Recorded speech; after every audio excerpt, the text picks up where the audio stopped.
ಪ್ರಿಯನು ನೀ ಶಬರಿ ಪೀಠನೆ ಪ್ರಕೃತಿ ಸೌಂದರ್ಯ. ನಾವು ಹಿರಿಮಲೆಯಲ್ಲಿದ್ದೀವಿ, ಜನಸಂದಣಿ ಸುಮಾರಾಗಿದೆ.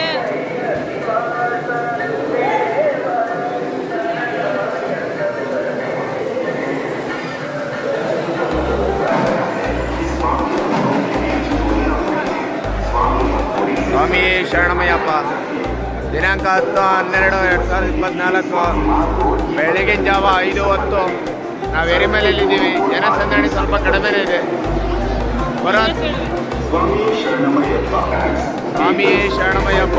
ಓಂ ಶ್ರೀ ಸ್ವಾಮಿ ಅಯ್ಯಪ್ಪ ಸ್ವಾಮಿಯ ಗೆಳೆಯರ ಬಳಗ ಯಲಚಿಗೆರೆ.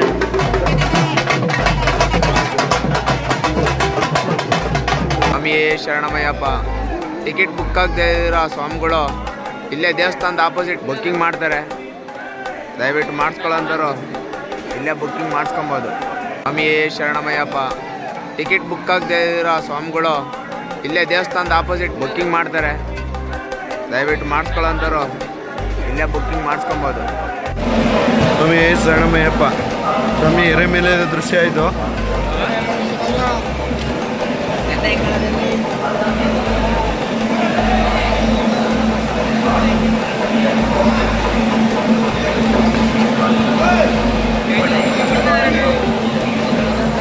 ಇವಾಗ ರಶ್ ಇದೆ ಸ್ವಾಮಿ.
ಸ್ವಾಮಿ ಶರಣಮಯ್ಯಪ್ಪ ಫುಲ್ ರಶ್ ಇದೆ ಸ್ವಾಮಿ.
ಸ್ವಾಮಿ ಶರಣಂ. ನೀವೆಲ್ಲರೂ ನೋಡ್ತಾ ಇರ್ಬೋದು, ಇದು ಪಂಪದಿಂದ ಸ್ನಾನ ಮಾಡಿಕೊಂಡು ಬರಬೇಕಾದ್ರೆ ನಿಮಗೆ ಮೊದಲನೇ ಒಂದು ಇದು ಸಿಗುತ್ತೆ ನೋಡ್ಬೋದು, ಮಂಟಪ ಕ್ಯೂವಲ್ಲಿ ಹೋಗ್ಲಿಕ್ಕೆ. ಆ ಕ್ಯೂವಲ್ಲಿ ಹೋಗ್ಬೇಕಾದ್ರೆ ಇಲ್ಲಿ ನೋಡಿ, ಅದೇ ಆ ಕಡೆದು ಪಂಪ ನದಿ, ಈ ಕಡೆಯಿಂದ ನೀವು ಆ ಕಡೆ ಸ್ನಾನ ಮಾಡ್ಕೊಂಡು ಇದು ಎಂಟ್ರಿ ಕೊಡ್ತಿದ್ದಂಗೆ ಎರಡನೇ ಮಂಟಪದ ಹತ್ರ ಆಪೋಸಿಟು, ಎರಡನೇ ಮಂಟಪದ ಆಪೋಸಿಟು ಈ ನಾವು ಎಕ್ಸಿಟಿಂದ ಬರಬೇಕಾದ್ರೆ ಬರ್ತೀವಲ್ಲ ಆ ರೋಡ್ ಪಕ್ಕದಲ್ಲೇ ನಿಮಗೆ real time virtual queue booking ಅಂತ ಇದೆ. ನೀವು ಆನ್ಲೈನ್ ಬುಕ್ಕಿಂಗ್ಸ್ ಏನಾದರೂ ಒಪ್ಪಿ ಮರ್ತೋಗಿದ್ರೆ ಆನ್ ಟೈಮು ನೀವು ಇಲ್ಲೇ ಬಂದು ಬೇಕಾದ್ರೆ ಬುಕ್ಕಿಂಗ್ ಮಾಡ್ಕೋಬೋದು. ಇಲ್ಲಿ ಬಂದರೆ ನಿಮಗೆ ಆನ್ಲೈನ್ ಬುಕ್ಕಿಂಗು ಪರ್ ಡೇ ಇಷ್ಟು ಅಂತ ಲಿಮಿಟ್ ಇರುತ್ತೆ, ಅದು ಬುಕ್ಕಿಂಗ್ ಇಲ್ಲೇ ಮಾಡಿಕೊಡ್ತಾರೆ. ನೋಡ್ಬೋದು ತುಂಬ ರಶ್ ಎಷ್ಟು ಅಂತ ಇದೆ ಅಂತ. ರಶ್ ಕೂಡ ತುಂಬ ಕಡಿಮೆ ಇದೆ. ಇಲ್ಲೇ ಇಮಿಡಿಯೇಟಾಗಿ ಒಂದು 2-3 ನಿಮಿಷದಲ್ಲಿ ನಿಮಗೆ ಆನ್ಲೈನ್ ಕ್ಯೂದು ಬುಕ್ಕಿಂಗ್ ಸಿಗುತ್ತೆ. ಟೋಟಲ್ ಒಂದು 6-7 ಲೈನ್ ಅವೈಲಬಿಲಿಟಿ ಇದೆ. ಒಂದೊಂದು ಲೈನಲ್ಲಿ ನೋಡ್ಬೋದು ನೀವು 4-5 ಜನ ಇದ್ದಾರೆ, 2 ಲೈನಲ್ಲಿ ಅಷ್ಟೇ, ಮಿಕ್ಕಿದ್ದೆಲ್ಲ ಖಾಲಿನೇ ಇದೆ. ಆನ್ ಟೈಮಲ್ಲಿ ಇಲ್ಲೇ ಬಂದು ನಿಮಗೆ ಲೈವಲ್ಲಿ ಬುಕ್ ಮಾಡ್ಕೊಂಡು ಆಮೇಲೆ ನೀವು ಪಂಪಾಗೆ ನೀವು ಶಬರಿಮಲೆ ಯಾತ್ರೆನ ಕೈಗೊಳ್ಬೋದು ಓಕೆನಾ. ಇದು ಆನ್ ಸ್ಪಾಟ್ ಬುಕ್ಕಿಂಗ್ ನೋಡ್ಕೊಳ್ಳಿ, ಇದೆ ಎಂಟ್ರಿ ಓಕೆನಾ. ಹೋಟೆಲ್ದು ಬೋರ್ಡ್ ಇದೆ, ಹೋಟೆಲ್ ಬೋರ್ಡ್ ಪಕ್ಕದಲ್ಲೇ ನಿಮಗೆ ರಿಯಲ್ ಟೈಮ್ ವರ್ಚುವಲ್ ಕ್ಯೂ ಅಂತ ಇದೆ ನೋಡಿ ಓಕೆನಾ. ಈ ಬುಕ್ಕಿಂಗ್ ಸೆಂಟ್ರಲ್ಲಿ ಬಂದು ನೀವು ಬುಕ್ ಮಾಡ್ಕೊಂಡು ಹೋಗ್ಬೋದು ಸ್ವಾಮಿ. Thank you. ಬೇರೆ ಏನಾದರೂ ಮಾಹಿತಿ ಇದೆ ನೋಡಿ, ಇಲ್ಲಿಂದ ನೀವು ಸೇಮ್ ಇಲ್ಲಿ ತೊಗೊಂಡು ಟಿಕೆಟು ಇಲ್ಲಿಂದಲೇ ಪಾಸ್ ಆಗುತ್ತೆ.